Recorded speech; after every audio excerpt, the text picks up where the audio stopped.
Tension অবশ্যই আমরা টেনশনের মধ্যে একটা আতঙ্কের মধ্যে আমরা রয়েছি।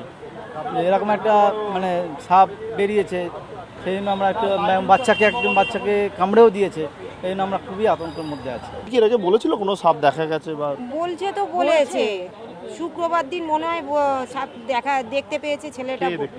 ওই ছেলে মর্নিং এর বাচ্চারাই দেখেছে। মর্নিং এ যারা থাকেন ক্লাস হয় তাদেরই আর কি, তাদের মধ্যে একজনকে কামড়েছে শুনলাম। আমরা এটুকুই শুনলাম যে এসে মর্নিংয়ের বাচ্চা ওয়ানে সাপে কামড়েছে, ঠিক আছে। এরপরে আমরা ভয়ে বাচ্চারা ঢুকছে না, সব বাচ্চা ঢুকেছে, আমার বাচ্চা ঢুকছে না, ভয় পাচ্ছে। কেন বলছে সাপটা তো আছে, আর কারণ 3 দিন নাকি দেখেছে সাপটাকে।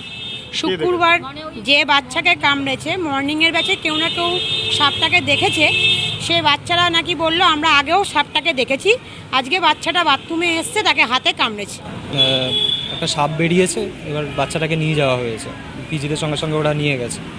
তারপর আমরা এখন ফরেস্ট ডিপার্টমেন্টে খবর দেওয়া হয়েছে, হয়তো কিছুক্ষণের মধ্যে আসবে। কোথায় কোনো একটা ঘরের মধ্যে দেখা গেছে সাপটা, আমরা সিসিটিভি ফুটেজও দেখার চেষ্টা করা হচ্ছে, যদি আইডেন্টিফাই করা যায়। বাইট দিয়েছে? হ্যাঁ, বাইট দিয়েছে হাতে। এখন তো এখন পিজিতে আছে, সেন্ট্রাল লেভেল। কন্ডিশন কি বলছে? কন্ডিশন এখন ভালো।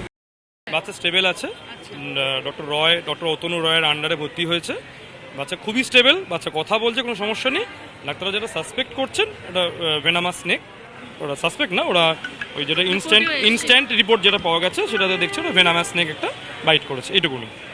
মানে হঠাৎ করে কোথায় গেছিল বাচ্চাটা? যে কোথাও জানি, ওরা নিচের রুমে হয়তো খেলছিল, টিফিন টাইমটা জাস্ট বেলটা পড়েছে তো নিচের রুমে হয়তো খেলছিল।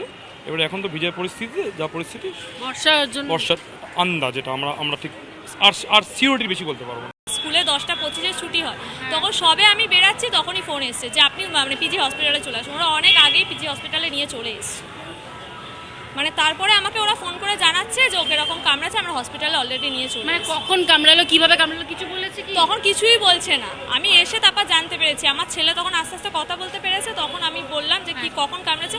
ওর নাকে ফাঁকে খামচানোর দাগ, বুঝতে পেরেছেন? ওর নাকে এখানে রক্ত জমে রয়েছে, গায়ে চারিদিকে রক্ত।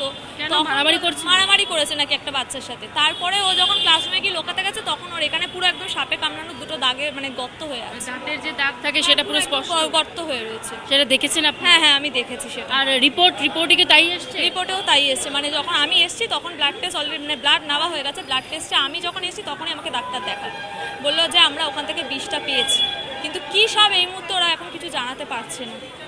সেটা ওরা ছেলে কেমন আছে এখন কথা বলছে, কিন্তু বললো 24 আওয়ার্স কি 48 ঘন্টার মতো এখন আমাকে রাখতে হবে অবজারভেশনে। এটা ঘটনা যে রক্ষণাবেক্ষণ বা গহ্বর, গর্ত, হোলস এইগুলো ঠিকঠাক মতন দেখা হয়নি, আর এই সময়টা বেরিয়ে পড়ে এই মনসুনে বা বর্ষায়, সেটাই হয়তো ঘটেছে। তাই আমাদের সকলকেই এই ধরনের যে সমস্ত জরাজীর্ণ বাড়ি ঘর দোর, স্কুল কলেজ এগুলো রয়েছে, সেগুলোতে আমি আপনাদের মাধ্যমে কর্তৃপক্ষকে আবেদন করব যে এগুলোতে একটু সতর্ক হওয়া। শহরে যদি সাপের কামড়ে তাহলে আমরা কি করে বাঁচবো কে জানে।